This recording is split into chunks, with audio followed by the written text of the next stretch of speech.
Il est 7 h à Kinshasa. Bonjour à tous et merci de nous rejoindre sur Télé 50 pour cette session d'actualité. L'ancien gouverneur de l'ex-province du Katanga, Moïse Katumbi, s'est retiré du Parti du Peuple pour la Reconstruction et la Démocratie.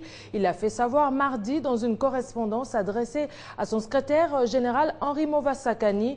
En réaction, le secrétaire général du PPRD, qui a pris acte de la décision de Moïse Katumbi, a affirmé que ces derniers n'étaient plus actifs au sein du parti depuis presque 2 ans. Autre réaction, celle du sénateur PPRD Léonard Chéo Kitundu, pour qui cette décision est une fuite en avant. Léonard Chéo Kitundu, qui s'est également exprimé sur le débat autour de la loi référendaire, appelle la classe politique au bon sens. Pour les sénateurs, la démarche initiée par les députés nationaux Kassongo, Mwandiamvita est constitutionnelle. L'ex-gouverneur de la province du Katanga, qui n'existait plus, et je vous le rappelle, a voulu faire une fuite en avant en annonçant cette démission avec fracas, dans une déclaration qui est même provocatrice à l'entendre parler, voudrait donner l'impression qu'il a quitté le parti, notre parti, donc le PPRD, pour des raisons qui ne collent pas du tout à la réalité. Nous constatons simplement que ça ne nous étonne pas, parce que de par le comportement de l'intéressé, il n'était plus, ne donnait plus l'impression de marquer son appartenance au parti du peuple pour la reconstruction et la démocratie. Par conséquent, pour nous, c'est un non-événement. Je vous rappelle qu'on ne force pas quelqu'un à adhérer à une formation politique. C'est même constitutionnellement interdit. Et donc, c'est en toute liberté qu'il quitte cette formation politique. Donc, nous en prenons acte, mais le PPRD reste le premier parti dans l'ex-province du Katanga.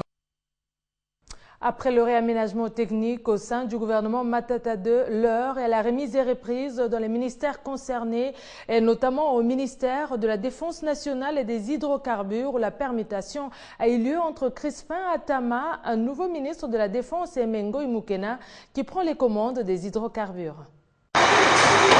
C'est en début d'après-midi que la première cérémonie a commencé. Celle de la Défense nationale. C'est Emengo Imukena qui remet le fauteuil à Crispin Atamatabe Mugodi, le ministre de la Défense nationale, ancien combattant et réinsertion entrant. Le ministre de la Défense sortant, Emengo Imukena, a pris la parole le premier. Du ministère de la Défense nationale, ancien combattant et réinsertion. Dans ses dires, il déclare avoir légué à son successeur un cabinet intelligent, un chef d'état-major qu'il faut, mais aussi des travaux achevés et bien d'autres à accomplir. Prenant la parole à son tour, Crispin Atamatabe a sollicité une franche collaboration à tous ceux qui auront à travailler à ses côtés. Et plus tard, le temps a été donné aux 2 ministres de la prise de connaissance des procès-verbaux censurant la remise et reprise qu'ils ont signés après pagination. Viendra le moment d'échange de signataires, symbole pour l'un d'avoir cédé l'étendard à l'autre. Au ministère des hydrocarbures, le système était le même. Lui, dans son mot, Crispin Atamatabe, ministre sortant, a transmis le message à l'entrant, Emengoy, que lui a trouvé le plus important. Celui de toujours se référer à la hiérarchie avant la prise de toute grande décision. Ngoy Mukena a salué cette idée et tout en lui transmettant ses sentiments de collaboration de tout le temps dont les opportunités le permettront.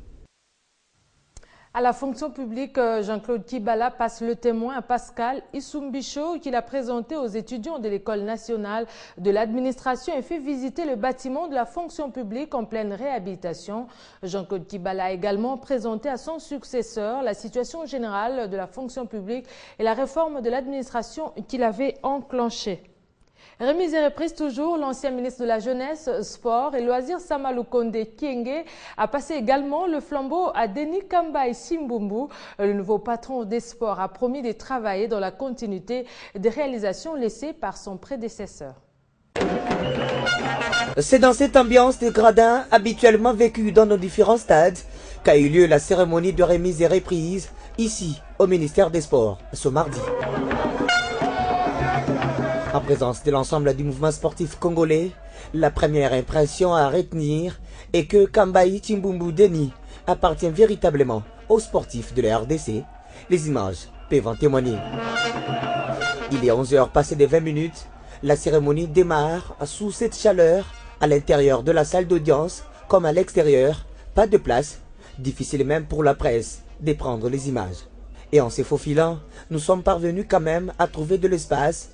Et voici ce qu'ont déclaré le ministre entrant et sortant.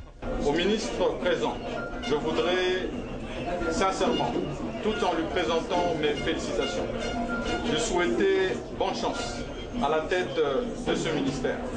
C'est un sportif de grande renommée. Je suis certain qu'avec lui à la tête de ce ministère, nous aurons des bons résultats. Je voudrais rester reconnaissant éternellement à son Excellence Monsieur le Président de la République, chef de l'État, qui nous a déniché en ce moment et décidé que nous puissions l'accompagner dans sa vision. Surtout dans cette mobilisation de la jeunesse congolaise, rendre espoir à cette jeunesse congolaise et surtout rendre espoir à tous les sportifs congolais. Samalou Konde Kyenge quitte non seulement son fauteuil du ministre des Sports, mais également du président de la Conféges, attendé par la conférence des ministres de la Jeunesse et Sport de la Francophonie, poste qui revient tout de même à la RDC. Denis Kambayi est officiellement installé. Maintenant, point n'est plus besoin de discours, l'heure est au travail. Kambayi veut désormais s'attaquer aux défis qui l'attendent, notamment les financements des fédérations congolaises non subventionnées par l'État. Sachez que la Commission électorale nationale indépendante vient de signer un protocole d'accord avec la Commission nationale des droits de l'homme. Ce protocole à durée indéterminée et qui entre dans les cadres de rapprochement de deux institutions et définit les modalités de collaboration entre la CENI et la CNDH. Et dans l'actualité également, Jean-Marie Kassamba, sacré Palme des Panafricains mardi. Il s'agit de la plus haute distinction d'honneur décernée par le collectif pour les États-Unis d'Afrique, une structure qui milite pour l'instauration des États-Unis d'Afrique basée au Cameroun. Le collectif justifie ses plébiscites du patron de l'espace 50 par son engagement et dévouement au projet des États-Unis d'Afrique. Le dévouement. José Yombo, président national du collectif pour les États-Unis d'Afrique de la RDC, est clair. Jean-Marie Kassamba a rempli les critères pour mériter ces plébiscites. L'engagement que nous avons constaté dans le chef de votre personne, lorsqu'il vous a été présenté le projet des États-Unis d'Afrique, version civile, vous êtes allé tout droit au cœur et j'allais même dire tout droit au cerveau. Voilà l'obligation que nous nous faisons ce jour, de venir vous remettre les emblèmes des États-Unis d'Afrique. Nous avons l'espoir et nous sommes déterminés que nous créerons les États-Unis d'Afrique. Ces diplômes d'honneur est accompagné d'autres emblèmes du collectif. Nous avons remis au vice-président d'honneur continental, M. Jean-Marie Kassamba, les drapeaux des États-Unis d'Afrique. Ce drapeau qui a été inspiré à Marcus Garvey en 1924 et il avait prédit qu'un jour ces drapeaux devaient flotter dans tous les États libres d'Afrique. Nous avons aussi remis notre écharpe qui est l'emblème de notre collectif. Le bénéficiaire désigné vice-président continental du collectif les a rassurés de sa loyauté à ses combats selon la pensée des pères fondateurs du panafricanisme. Et ce qui nous a plu dans votre démarche, c'est ce volontarisme, cet engagement à parler des sujets qui paraissent quelquefois utopiques. Vous luttez pour l'Afrique, vous luttez pour les Africains, y compris ceux de la diaspora, qui nous suivent là, maintenant, et qui savent que le désespoir qu'on a toujours présenté du continent n'a pas lieu d'être. Nous sommes là pour la continuité des combats des pères fondateurs. Outre Jean-Marie Kassamba, Emery Patrice Lumumba, Simon Kimbangu, Kwame Nkrumah et Muammar Kadhafi ont été décorés à titre posthume, palme panafricain.